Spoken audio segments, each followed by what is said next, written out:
Sir वो मेरा first competitive exam था जिसके लिए मैंने 100% दिया था। वो एक जो प्रेशर होता है वो आती हुई चीज़ों को भी बिगाड़ देता है। तो फिर मैंने कहा अपने हार्ड वर्क को वेस्ट नहीं जाने दूँगा। मैं लॉ में ही करियर बनाऊँगा और एक एग्ज़ाम नहीं निकला तो क्या। एक वो बच्चा जिसको कभी पढ़ना नहीं होता था और अब एक वो बच्चा है जिसको पूरी लाइफ पढ़ना है। और एग्ज़ाम में जब बैठा वहाँ पे तो कुछ था नहीं, मतलब मैंने कुछ सोचा नहीं था। कि ਜਦੋਂ ਇੱਕ ਦਰਵਾਜ਼ਾ ਬੰਦ ਹੁੰਦਾ ਹੈ ਤਾਂ ਦੂਜਾ ਖੁੱਲਦਾ ਵੀ ਹੈ। ਬਟ ਅਸੀਂ ਬੰਦ ਦਰਵਾਜ਼ੇ ਵੱਲ ਇੰਨੇ ਅਫਸੋਸ ਨਾਲ ਵੇਖਦੇ ਹਾਂ ਕਿ ਸਾਨੂੰ ਖੁੱਲਾ ਦਰਵਾਜ਼ਾ ਨਜ਼ਰ ਹੀ ਨਹੀਂ ਆਉਂਦਾ। नज़र ही नहीं, तो उस टाइम पे मतलब थोड़ा ये था कि नहीं हुआ तो क्या हुआ। क्योंकि उधर तो लीगल रीजनिंग एमएससीटी में है ही, इधर लीगल अवेयरनेस है। तो दोनों में क्या डिफरेंस आपने कैसे आपने उसको प्रिपेयर। हाय नमस्कार आदाब सत श्री अकाल, क्या हाल चाल। मैं रोहित आप सभी का स्वागत करता हूँ अडरूवोर 7 पर। होप आप सभी बढ़िया होंगे। सो यहाँ पर फाइनली आज हम एक और नए टॉपर के साथ में मिलने वाले हैं जिनका नाम हरिओम है, और हरिओम से हम बात करेंगे कि इन्होंने कैसे आ, तैयारी करी, चाहे वो सीयूटी पीजी एलएलबी हो, एमएससीटी लॉ हो, क्योंकि दोनों में इन्होंने टॉप किया है, अच्छा स्कोर है दोनों का। और इसके अलावा अगर हम बात करें तो क्या स्ट्रेटजी थी, और इनका थोड़ा सा स्टोरी जो इन्होंने मुझे बताई थी अब तक वो बहुत इंटरेस्टिंग है, उसको भी सुनेंगे और उसके बारे में भी बात करेंगे। वेलकम हरिओम, कैसे हो आप? थैंक यू सर, बहुत अच्छा हूँ और आपसे मिलके अच्छा लग रहा है। सो रिजल्ट जब आया था हरिओम एमएससीटी का, 99.23 परसेंटाइल आपने एमएससीटी में बताया, और सीयूईटी पीजी एलएलबी में कितना स्कोर है? 172। 172। सो इतना ज़्यादा डिफरेंस कैसे, मतलब लाइक सीयूटी पीजी एलएलबी में कम और उधर थोड़ा सा ज़्यादा?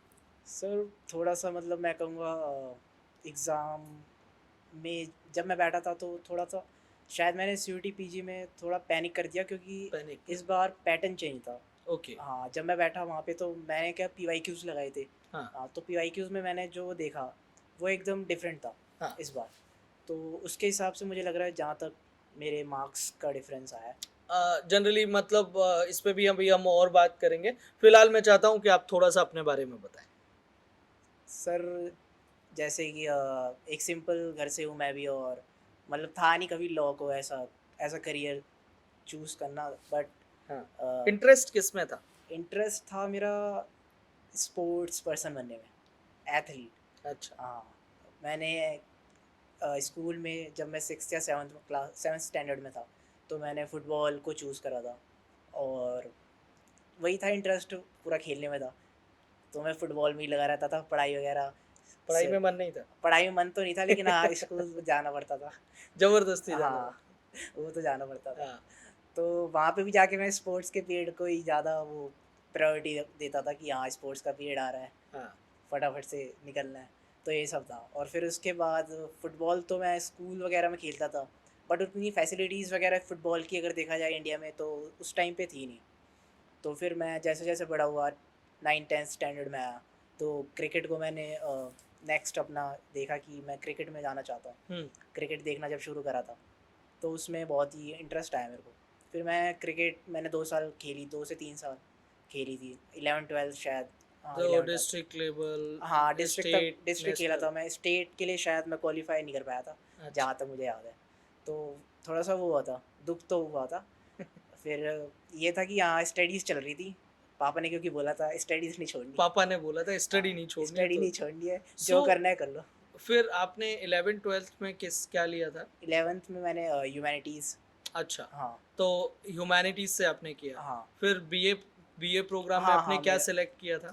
सिलेक्ट तो नहीं किया मैं तो, मेरे को पता नहीं था वैसे एक्चुअली, बस मैंने एग्ज़ाम दे केवल दिया था। ग्रेजुएशन करनी थी, डिग्री लेनी हाँ, थी, ऐसा डिग्री था? लेनी थी ऐसा था। ओके। तो वो मेरे को शायद हिंदी लिटरेचर में मिला था, हाँ, मेरे को हिंदी लिटरेचर मिल गया हिंदी था। लिटरेचर हाँ, आपको मिला और हिंदी लिटरेचर से आपने ग्रेजुएशन किया। So then why you choose law as a career? क्यों चूज़ किया आपने? कोई रीज़न, कोई वजह, ऐसा कुछ रहा है? सर लॉ जब मैं क्रिकेट मतलब नहीं हो पाया था तो मतलब फिर मैंने अपनी स्टडीज़ को भी मतलब प्रायोरिटी दे रखी थी हुँ। आफ्टर 10th, क्योंकि मैं स्टडीज़ को भी लेके चल रहा था। उसमें भी मतलब मैंने 12th में अच्छा स्कोर कर लिया था, तो मतलब शाबाशी मिली थी, थोड़ा हुँ। अच्छा भी लग रहा था। हुँ। तो फिर जब मैं फर्स्ट ईयर में था, तो फर्स्ट ईयर में तो नहीं था लॉ को एज़ अ करियर चूज़ करना, लेकिन हाँ, जब सेकंड सेमेस्टर में आया था फर्स्ट ईयर के। तो थोड़ा थोड़ा मतलब घर वाले कह रहे थे कि आगे का कुछ सोचा है, क्या करना है कॉलेज के बाद, और ओके। कुछ है दिमाग में क्या करियर वगैरह से रिलेटेड। तो फिर मैंने फिर देखना शुरू करा, थोड़ा सा रिसर्च वगैरह करा कि ये कौन सी फील्ड सही रहेगी और कौन सी फील्ड मेरे लिए बेटर रहेगी। हम्म। तो मैंने लॉ जब देखा, और कॉलेज में भी जब जनरल इलेक्टिव सेलेक्ट करा था, तो पॉलिटिकल साइंस में मेरा इंटरेस्ट था। हम्म। तो पॉलिटिकल साइंस में जैसे मैंने पढ़ा, कॉन्स्टिट्यूशन पढ़ा था, तो कॉन्स्टिट्यूशन मेरे को बहुत ही वो लगा। मतलब अगर आप लॉ को जानते हो एज अ लेमैन, या फिर हम कहें एज अ कोई भी पर्सन जो लॉ को जानता है, तो उसके लिए बहुत ही बेनिफिशियल होता है वो चीज़। हम्म। वो किसी भी गवर्नमेंट ऑफिसर हो, तो उसके सामने वो जानता है, अपने राइट्स को जानता है, राइट। उसके पास अवेयरनेस है। तो उससे आप कहीं ना कहीं ओवरऑल जो है एक अपने कंट्री के बारे में जानते हो, और कंट्री से रिलेटेड फैक्ट्स हैं जितने, आप उनसे रिलेटेड रहते हो। तो लॉ को मैंने चूज़ करा, तब मेरे को लॉ थोड़ा अच्छा लगा, तो मैंने लॉ में जाना ओके, अपने आप को। तब हाँ। से आपने लॉ का सोचा। हम्म। सो लॉ का जब आपने डिसाइड किया, तो आपने बताया कि आपने सेकंड सेमेस्टर के बाद में हाँ। ये सर्च करना स्टार्ट किया। देन आप जो है क्लैट का भी एग्ज़ाम आपने दिया था, मुझे बताया। Yes sir. तो क्लैट के लिए जब आपने एग्ज़ाम दिया, तो क्या क्या रिजल्ट था? और आपने बताया कि पैनिक कर गए थे, तो क्या रीज़न था उसके पीछे? सर वो मेरा फर्स्ट कॉम्पिटिटिव एग्ज़ाम था, जिसके लिए मैंने 100% दिया था। हम्म। तो मुझे जहाँ तक लग रहा है कि अ, शायद वो पैनिक का कारण था, कि रीज़न था उसके पीछे कि मैं समझ नहीं पाया था कि मुझे करना क्या एग्ज़ाम में हम्म। एग्जैक्टली। मैं अपने आप को काम नहीं रख पाया। हम्म। और मैंने देखा है बहुत सारे बच्चे ऐसा करते हैं, लेकिन मैं इससे पहले जो था एग्ज़ाम में कभी भी ऐसा नहीं हुआ मेरे साथ। 12th स्टैंडर्ड तक कभी भी नहीं, बोर्ड के एग्ज़ाम्स में भी ऐसा तब कभी तो नहीं। हंसते खेलते चले हाँ, तब तो मतलब ये था, गए। एग्ज़ाम ही तो देना है, क्या है, पास तो हो ही जाते हैं, हाँ। इसमें भी हो जाएगा। तो उस टाइम पे मतलब थोड़ा ये था कि नहीं हुआ तो क्या होगा, हम्म। ये था मन में कि नहीं हुआ तो क्या होगा, ये चीज़ आ गया था। इससे पहले कभी नहीं था। तो लाइक एक होता है जनरली कि हम एग्ज़ाम में बैठते हैं, फेल्योर देखते हैं, फेल होने के बाद में वो फिर से जीन लाना कि यार मेरे को तो लॉ में करियर बनाना है, मेरे को फिर से एग्ज़ाम देना है, और मेरे को फिर से लगना है। एक वो एवरेज स्टूडेंट जो आपने मेरे को जितना स्टोरी में बताया, आपके बारे में बताया कि जिसका पढ़ाई में इंटरेस्ट बिल्कुल नहीं था स्टार्टिंग में, बाद में पापा ने बोला तो फिर आपने करना स्टार्ट किया, अपने इंटरेस्ट लेके आए, फिर आपने लॉ जैसे प्रोफेशन को चूज़ किया जहाँ पर आपको पूरी लाइफ केवल पढ़ना ही पढ़ना है। एक वो बच्चा जिसको कभी पढ़ना नहीं होता था, और अब एक वो बच्चा है जिसको पूरी लाइफ पढ़ना है। तो यस सर। अब इसमें फेल्योर भी आए, तो कैसे मोटिवेट आप रहे? और कैसे आपके दिमाग में आपने अपने आप को कंट्रोल किया और आपने दूसरे एग्ज़ाम के लिए प्रिपरेशन करी? क्योंकि जनरली जैसे मैं इसमें आपको आपने जैसे मुझे बताया था कि क्लैट का एग्ज़ाम आपने दिया, 1 साल प्रिपरेशन करी। तो फिर आप जब 4th सेमेस्टर में आए थे, तो तब से आपने एमएससीटी और सीयूटी की प्रिपरेशन स्टार्ट कर दी थी। तो कैसे कर दी थी? वो एग्ज़ाम जस्ट देने के बाद 2-4 महीने के ब्रेक के बाद फिर आपने स्टार्ट कर दिया? सर वो वो थोड़ा जानना सा है। वो था थोड़ा, मतलब सैड सैड कह सकता हूँ। थोड़ी देर के लिए तो मैं सैड था हुँ। कि मेहनत करी, फल भी नहीं मिला, कुछ भी नहीं हुँ। मिला, यानी सब कुछ वेस्ट गया, हार्ड वर्क वेस्ट गया, हुँ। ऐसा लग रहा था। लेकिन फिर मैंने कहा कि हार्ड वर्क कभी वेस्ट नहीं जाता, ऐसा मैंने मेरे पापा को कहते हुए सुना है। हुँ। तो फिर मैंने कहा अपने हार्ड वर्क को वेस्ट नहीं जाने दूंगा, हुँ। तो मैं लॉ में ही करियर बनाऊंगा, और एक एग्ज़ाम नहीं निकला तो क्या हुआ, और निकलेंगे। हुँ। ये सोच के फिर मैंने अपनी प्रिपरेशन स्टार्ट करी। Okay, good. सो फिर आपने स्टार्ट किया, तो यस। आपने बताया सीयूटी पीजी एलएलबी में, जैसे हमने स्टार्टिंग में बात करी थी कि आपका सीयूटी पीजी एलएलबी में 172 स्कोर था। स्टार्टिंग में पेपर था, पैटर्न चेंज हुआ, आप पैनिक कर गए और अच्छा परफॉर्म नहीं कर पाए। लेकिन उसके जस्ट 1 महीने के बाद एमएससीटी का एग्ज़ाम था। 1 और 2 अप्रैल को, पूरा 1 महीना भी नहीं था। 6 मार्च को 8 मार्च को आपका ये वाला पेपर था। तो आपने कैसे लाइक फिर से वही बात आ रही है कि मेंटली आपका वहाँ पे आप अच्छा नहीं कर पाए, अच्छा नहीं दे पाए। तो फिर इधर 99.23 परसेंटाइल अ, बड़ा नंबर है, ये बहुत अच्छा स्कोर है अगर देखा जाए। तो इसके लिए आपने कैसे अपने आप को तैयार किया, या फिर पहले से ऑलरेडी प्रिपरेशन थी, बस थोड़ा बहुत आपने पुश दिया? सर प्रिपरेशन तो शायद पहले भी थी क्योंकि क्लैट भी पढ़ा था और फिर सीयूटी पीजी का भी था। हाँ। तो दोनों एग्ज़ाम को मैं माइंड में लेके चल रहा था क्योंकि दोनों का सिलेबस सेम ही है, सब्जेक्ट सेम थे सब कुछ। हुँ, और आपने जो कहा कि 1 मंथ का गैप था दोनों एग्ज़ाम्स के बीच। हाँ, ये था कि उसमें थोड़ा-सा पैटर्न चेंज था तो मेरे को था कि शायद ना निकले। लेकिन एमएस-सेट का भी मैंने एक्चुअली फॉर्म भर ही दिया था पहले और वो एग्ज़ाम भी देना ही था। और फिर मैंने कहा कोई नहीं, जो होगा देखा जाएगा, हुँ, एग्ज़ाम तो देना ही है। हुँ। 1 मंथ प्रिपरेशन करी, फिर मुंबई गया। वहाँ से भी मतलब उसकी स्टोरी भी थोड़ी-सी वो है। मैंने एक्चुअली फॉर्म में भर दिया था बांद्रा की जगह भंडारा करके कोई प्लेस है, वो नागपुर है। और उसके पीछे फिर बहुत पापा ने भी बोला ये हाँ, कहाँ भर दिया, कहाँ की जगह कौन सी है, कहाँ पर है, कहाँ एग्ज़ाम देने जाएगा। फिर वहाँ मुंबई में मेरे रिलेटिव्स रहते हैं, हाँ, तो फिर पहले मैं उनके यहाँ गया था। फिर वहाँ से पता चला नागपुर के लिए ये है, बस वगैरह करनी पड़ेगी। फिर नागपुर से भी वहाँ से मैंने वहाँ से भी बस करनी पड़ी मेरे को। अच्छा। हाँ, फिर वहाँ सेंटर में पहुँचा मैं। मतलब कोई गाँव वाला प्लेस था, शायद वो नागपुर के भी आगे था। हुँ, 2 ढाई घंटे का मेरे को लग गया था, ओके, कम्यूट करना पड़ा। हाँ, फिर वहाँ से वापस आना और वो भी मैंने अकेले गया था। दिल्ली टू मुंबई फिर नागपुर और 1 दिन में ही फिर वहाँ से वापस आया नागपुर से दिल्ली करा। तो मतलब ये सब था। और हाँ, मज़ा आया था मेरे को एक्चुअली, थोड़ा ट्रैवलिंग में मज़ा आया। 1-2 फ्रेंड्स भी बन गए थे वहाँ पे, हाँ, जो एग्ज़ाम देने आए थे। तो उन्होंने थोड़ी हेल्प भी कर दी थी कि बताया यहाँ से रास्ता वगैरह। और ओके। तो वो सब अच्छा था। और एग्ज़ाम में जब बैठा वहाँ पे तो कुछ था नहीं, मतलब मैंने कुछ सोचा नहीं था, कुछ भी नहीं था माइंड में, एकदम रिलैक्स, रिलैक्स होके पेपर दे रहे थे। बिल्कुल रिलैक्स काम। जितना पड़ा था मैंने कहा सफिशिएंट है, अब जो होगा देखा जाएगा। वो एक जो प्रेशर होता है वो आती हुई चीज़ों को भी बिगाड़ देता है। हाँ, आप तो बिल्कुल सही कह रहे वही आपके साथ इधर क्लैट में हुआ, वही आपके साथ में सीयूटी पीजी एलएलबी में हुआ, बट एमएससीटी में आपने होप नहीं छोड़ी और एकदम रिलैक्स खुद को रखा और उसके बाद में आप अच्छा परफॉर्म करके आए। हो। यस सर, बिल्कुल। हाँ, एमएस तो साइड में ही है। इस पे जनरली क्या है ना कि आपका ये जो मैं सुन रहा हूँ कि आपने क्लैट की भी बात की, आपने सीयूटी पीजी की बात करी और पीजी का एग्ज़ाम आपका बिगड़ा बट 1 महीने के बाद एग्ज़ाम था, तो अपने आप को मेंटली स्ट्रॉन्ग रखना एक बहुत बड़ी बात होती है। इस पे जनरली अक्सर करके पंजाबी में मेरी 2 लाइनें हैं, मेरी बहुत ज़्यादा फ़ेवरेट है कि ਜਦੋਂ ਇੱਕ ਦਰਵਾਜ਼ਾ ਬੰਦ ਹੁੰਦਾ ਹੈ ਤਾਂ ਦੂਜਾ ਖੁੱਲਦਾ ਵੀ ਹੈ। ਬਟ ਅਸੀਂ ਬੰਦ ਦਰਵਾਜ਼ੇ ਵੱਲ ਇੰਨੇ ਅਫਸੋਸ ਨਾਲ ਵੇਖਦੇ ਹਾਂ कि सानू खुला दरवाज़ा नज़र ही नहीं होता। नज़र ही नहीं होता। तो कहने का मतलब ये है कि जब एक दरवाज़ा बंद होता है तो दूसरा खुलता है, लेकिन हम बंद की तरफ इतने अफसोस से देखते हैं कि दूसरा जो खुला हुआ है वो हमें नज़र नहीं आता। इसका मतलब ये है कि एक अपॉर्चुनिटी गई तो दूसरी अपॉर्चुनिटी आएगी। अभी है, हाँ। आएगी। एक मौका गया तो दूसरा मौका आएगा। तो आपने अपने आप को मेंटली मुझे लगता है कि इसी हिसाब से प्रिपेयर करके रखा था कि अब गया तो फिर उधर नहीं देखना है, जो हो गया वो हो गया, अब नेक्स्ट के लिए लगना है। Yes sir. बढ़िया। सो आपने अब आते हैं कि आपने प्रिपरेशन स्टार्ट कब की थी सीयूटी पीजी एलएलबी की? 4th सेमेस्टर के बाद आपने बताया कि स्टार्ट की थी। एग्ज़ैक्ट कोई मंथ आपको अगर याद हो तो? एग्जैक्ट मंथ अगस्त। अगस्त से आपने हाँ, स्टार्ट किया अगस्त था? से मतलब थोड़ा सीरियसनेस थी, सीरियसनेस क्लासेस से। वगैरह or regular. Okay, okay. So आपने बैच से प्रिपरेशन स्टार्ट की थी? यस सर, बैच से एक्चुअली करी नहीं थी। वाईटी क्लासेस आपकी देखता था हुँ, मैं, करेंट अफेयर्स की। हाँ, तो मतलब मेरा पहले से, जैसे आपको बताया मैंने, क्लैट था तो हाँ, जीके वगैरह मतलब थोड़ा कवर था। हुँ, और लॉजिकल रीजनिंग मैं थोड़ा वो उसके लिए वो था कंफ्यूज कि कहाँ से कवर करूँ।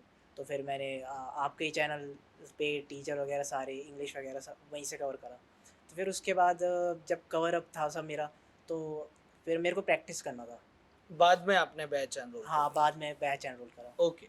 सो नाउ अब हम आते हैं कि सब्जेक्ट की तरफ जैसे जी लाइक जीके को आपने कैसे प्रिपेयर किया था? सर जीके के लिए मैंने आपकी क्लासेस फॉलो करी थी, हुँ, सारी क्लासेस, हुँ, करंट अफेयर्स की हो, चाहे वो करंट अफेयर्स की हो, एस्थेटिक जीके, हुँ, वो फॉलो करा था। और प्लस जो मेरे नोट्स थे बस उनको रिवाइज करा था अच्छे से। अच्छा। कितने घंटे आप डेली देते थे? सर जीके को स्पेशली जीके अगर को अगर मैं देखूँ, क्योंकि जीके डेली देते थे या weekly? Daily daily daily? GK को डेली कितनी देर, कितना time? Around 1 to 1:30 hours, 1 to 1:30। अच्छा। और इसके अलावा अगर हम बात करें तो एक जब सीयूटी पीजी एलएलबी के लिए प्रिपरेशन करते हैं तो सबसे बड़ा अगर डर होता है किसी भी स्टूडेंट के मन में तो वो मैथ को लेकर होता है। Yes sir. तो आपका बैकग्राउंड भी मैथ्स का नहीं था। तो कैसे अपने आप को आपने मैथ्स में प्रिपेयर किया, क्या आपकी स्ट्रेटजी थी? सो मैथ्स में वही था कि बैकग्राउंड नहीं आप कह रहे हो, और फिर मुश्किल होता है मैथ्स क्योंकि प्रैक्टिस मांगता है मैथ्स। और अतुल सर जो हैं हमारे फैकल्टी मेंबर, हुँ। तो वो काफ़ी अच्छा मैथ्स पढ़ाते हैं। मैंने जब उनसे पढ़ा, बेसिक्स वगैरह क्लियर करी, हुँ, तो मज़ा आया पढ़ने में भी, और अच्छा लगा जब क्वेश्चन सॉल्व होने शुरू हुए। हुँ, ये था कि प्रैक्टिस प्रैक्टिस है, जो भी है मैथ्स में प्रैक्टिस है। तो राइट। प्रैक्टिस करना शुरू करा डेली, 1 to 2 आवर बैठता था, मैथ्स के क्वेश्चन लगाता था, उससे मैथ्स कवर करा। उससे आपने मैथ्स हाँ, कवर करा। ठीक है। सो मैथ्स को आपने कितना टाइम देते थे? मैथ्स 1 से को 2 हाँ, घंटे। 1 से 2। तो फिर उसके बाद में इंग्लिश के लिए आपने क्या स्ट्रेटजी फॉलो इंग्लिश के करी? लिए तो मैं डेली, जैसे डेली उठता था और मैम की क्लासेस फॉलो करता था, जैसे आपको बताया हुँ, कि टीचर्स की क्लासेस फॉलो करता था। और उसके साथ साथ जो जो टीचर्स बताते थे कि न्यूज़पेपर्स के वोकैब, वहाँ से वोकैबलरी निकालनी है आपको, हुँ, और फ्रेजेस वगैरह ये सब जो जो मैम ने बताया, और मैम ने जितना कराया उतना करा। उतना आपने किया। हाँ, कितने घंटे इंग्लिश के लिए? इंग्लिश के लिए भी मतलब 1 to 1:30 इतना। 1 टू हाँ, 1:30। 1 आवर ठीक, 1 अप्रॉक्सीमेटली। 1 एंड 1 हाफ 1 हाँ एंड हाँ। हाफ ठीक है। इंग्लिश का हो गया। नाउ अगर हम बात करें तो एक आ जाता है इधर सेक्शन आपका लॉजिकल वाला पार्ट। लॉजिकल। तो लॉजिकल का क्या आपकी लॉजिकल को लेकर क्या स्ट्रेटजी थी? सो लॉजिकल मेरे को लगा जहाँ तक कि वो एक तरह से थ्योरेटिकल भी है हुँ, और प्रैक्टिकल भी है, उसमें हुँ, दोनों टाइप है। मतलब आपको फार्मूलाज भी लर्न करने हैं, हुँ। तो मैथ्स का थोड़ा टाइप आ जाता है, और थोड़ा थोड़ा अपने, हाँ, इंटरेस्टिंग भी थोड़ा लगता है। इंटरेस्टिंग सा लगता है। हाँ, और अगर आपका माइंड थोड़ा वो है, शार्प है, तो आप उसमें अच्छा कर सकते हो रीजनिंग में। हुँ, तो मेरा मतलब रीजनिंग क्या था एक्चुअली, मैं जब चाइल्डहुड अराउंड शायद जब मैं 5th या 4th स्टैंडर्ड में था, हुँ, तो मतलब मेरे डैड ने मेरे को वहाँ भेजा था राजस्थान। तो वहाँ पे आर्मी स्कूल, कहीं पे बोर्डिंग स्कूल भेजा था आर्मी का। हुँ, तो वहाँ पे क्या था, रीजनिंग हमें वहीं पे 4th स्टैंडर्ड में ही पढ़ा दी थी। तो रीजनिंग क्या था, मेरा थोड़ा स्ट्रॉन्ग पार्ट था जहाँ तक मुझे था। और फिर यहाँ से टीचर्स की हेल्प ली, तो वो हो गया अच्छे से। वो आराम से हो हाँ, गया। वो हो गया। फिर कंप्यूटर वाला सेक्शन सीयूटी पीजी एलएलबी में आ जाता है। और अगर हम एमएससीटी की बात करें तो सीईटी में आपका इधर सीयूटी पीजी में लीगल अवेयरनेस है, वहाँ लीगल रीजनिंग है। तो कंप्यूटर वाले सेक्शन को आपने कितना टाइम दिया था, कैसे प्रिपरेशन की थी? सर कंप्यूटर में थोड़ा ज़्यादा दिया था, अराउंड, मतलब पहले ज़्यादा दिया था, फिर तो रिवाइज़ करना था। जैसे हम्म अगस्त में स्टार्ट करा था, तो कंप्यूटर को भी लेके चल रहा था। मुझे पता था कंप्यूटर बच्चे मिस कर देते हैं क्योंकि कहते हैं कि 4 सेक्शन निकाल लेंगे, नहीं भी हम्म करेंगे, ये था। तो मेरे को था कि कंप्यूटर भी करना है, हम्म वरना कुछ पता नहीं है क्या हो। तो कंप्यूटर को पहले 2 मंथ तो मैंने थोड़ा ज़्यादा टाइम दिया था, अराउंड 2 2 घंटे दिए थे। नोट्स वगैरह प्रिपेयर करे थे अच्छे से। और लास्ट में जो करा था, मैंने सिर्फ नोट्स को रिवाइज़ करा था लास्ट 2 मंथ में। और मयंक सर की प्रैक्टिस क्लासेस ली थी। अच्छा, हाँ। बढ़िया। इसके बाद में अगर हम लीगल वाले सेक्शन पे जाएं तो लीगल को अगर हम एमएससीटी में देखें और सीयूटी पीजी में देखें, दोनों में कंपेयर कंपेयर अगर हम करते हैं तो लीगल का जो सेक्शन है वो कितना वेटेज कहाँ पे सबसे ज़्यादा रखता है और कहाँ इन डेप्थ ज़्यादा पूछा जाता है, क्योंकि उधर तो लीगल रीजनिंग एमएससीटी में है ही, इधर लीगल अवेयरनेस है। तो दोनों में क्या डिफरेंस आपने कैसे आपने उसको प्रिपेयर किया? सर लीगल अवेयरनेस जैसे पार्ट हो गया आपके अवेयरनेस का, हम्म वो आपसे लॉ लॉ लॉ से रिलेटेड क्वेश्चन नहीं पूछेगा। जैसे हम्म कि आपको ये नहीं पूछेगा, जैसे लॉ ऑफ टॉर्ट्स हैं, लॉ ऑफ कॉन्ट्रैक्ट है, तो ये सब सब्जेक्ट पे वो जनरली नहीं बच्चा आएगा। ये हाँ। कहता है कि लीगल रीजनिंग हमें सीयूटी पीजी एलएलबी के लिए पढ़नी है या नहीं पढ़नी है। तो क्या लीगल रीजनिंग एक्चुअल में आती है सीयूटी पीजी एलएलबी में? नहीं सर, जहाँ मैंने एग्ज़ाम दिया लीगल रीजनिंग तो नहीं हाँ, थी। हाँ, बेसिक अवेयरनेस थी। अवेयरनेस हाँ, वाला था। Basic awareness. Hmm basic awareness जैसे कॉन्स्टिट्यूशन से रिलेटेड आर्टिकल्स हो सकते हैं, हम्म आपके डीपीएसपी वगैरह, ये सब फंडामेंटल राइट्स से रिलेटेड। राइट, ये सारी चीज़ें। हाँ। तो डेली आपने टोटल कितने घंटे पढ़ते थे? सर डेली अगर अगस्त में जब स्टार्ट करा था, तो मतलब 3 3 आवर्स, 3 3 to 4। 3 to 4 आवर्स हाँ, क्योंकि पढ़ते थे। मेरे कॉलेज भी चल रहा था, तो 3 to 4 आवर्स में निकालता था। अच्छा, हाँ। और थ्री जब टू हाँ फोर आवर्स डेली का आप निकालते थे। हाँ, क्योंकि मैंने प्रिपरेशन ये माइंड में रखा था कि जब स्टार्ट करूँगा तो थोड़ा सिलेबस मैं पहले ही कर लूँगा, हाँ, 1 2 मंथ 3 मंथ पहले। फिर रिवीजन का काम रह जाएगा और प्रैक्टिस का। तो अब आपका नेक्स्ट क्या प्लान है कि आपको जैसे अब कहाँ पे आपका टारगेट कौन सा है, क्योंकि आपको ड्यू भी मिल जाएगा और आपको जीएलसी और आईएलएस भी मिल जाएगा। तो आपका क्या टारगेट है, कहाँ पे आप एडमिशन लेना चाहें? सर टारगेट तो जीएलसी रहेगा, जीएलसी और आईएलएस। और डीयू भी मतलब बेटर है अगर लेकिन टारगेट तो जीएलसी रहेगा। जीएलसी और हाँ आईएलएस, ठीक है। तो फिर उसके बाद में आपको लॉ में कहाँ जाना है, लाइक क्या करना है, लिटिगेशन में इंटरेस्ट है, वो अभी सोच लिया है कि अभी भी नहीं सोचा है उसके बारे में, ये जुडिशरी में जाना है या लिटिगेशन में? नहीं सर, अभी तो मतलब सोच रहा हूँ, मतलब पहले एक्सपीरियंस करूँगा वहाँ पे जाके कि क्या मेरे लिए बेटर रहेगा, हाँ, उसके बाद ही सोचा है उसके कुछ। बाद हाँ, डिसाइड डिसीजन कर। लूँगा। तो अभी फैमिली, फादर साहब, आप जैसे फादर साहब ने बताया, आपने बताया कि फादर साहब जो है वो पुश करते थे कि तुझे ग्रेजुएशन करनी है, तुझे डिग्री भी लेनी है, पढ़ना पढ़ना है भी है। हाँ। सो नाउ अभी जब उनको बताया कि लॉ में जा रहे हो तो क्या फील कर रहे हैं वो? हाँ, पहले मतलब थोड़ा वो थे, कंफ्यूज थे, ये क्या बोल रहा है, कहाँ जाना है, अभी तो पढ़ाई पढ़ाई से भागता था। हाँ, फिर कह रहे हैं इसमें क्या है, कुछ उनको बताना भी था क्योंकि हम एक्चुअली हमारा कोई फील्ड नहीं था, हाँ, कोई रिलेटिव्स वगैरह भी नहीं थे कि जो लीगल हाँ, लीगल कंसल्टेंट हो या फिर लिटिगेशन वगैरह कहीं भी कोर्ट वगैरह में, कुछ ऐसा नहीं था फैमिली से रिलेटेड। हाँ, तो मैंने उनको बताया कि फिर उनको बताया कि यहाँ पे एग्ज़ाम्स होते हैं, उससे आप यूनिवर्सिटीज़ में जाते हो, वहाँ पे फिर लॉ पढ़ते हो, फिर वहाँ से लिटिगेशन होता है, कॉर्पोरेट्स होता है, मतलब जॉब की अपॉर्चुनिटीज़ भी हैं। और उन्हें क्या था कि सरकारी वाला वो भूत नहीं अच्छा, होता, हाँ एक कि सरकारी नौकरी, सरकारी हाँ, नौकरी। तो मैंने वो भी बताया कि इसमें गवर्नमेंट ऑफिसर्स भी बनते हैं, बहुत सारी चीज़ें होती हैं इसमें, हाँ, लीगल ऑफिसर्स भी होते हैं, हुँ, वो गवर्नमेंट ऑफिसर्स हुँ। में आपको मिल जाता है ईज़िली। तो मतलब सरकारी नौकरी मिल जाएगी, ये बता दिया फाइनली, तो वो खुश हो गए थे। ठीक है। तो इसमें आपने सारी जर्नी आप हमारे साथ शेयर करी। तो अड्डा 247 के बारे में आपको कब से पता है और कैसे पता है?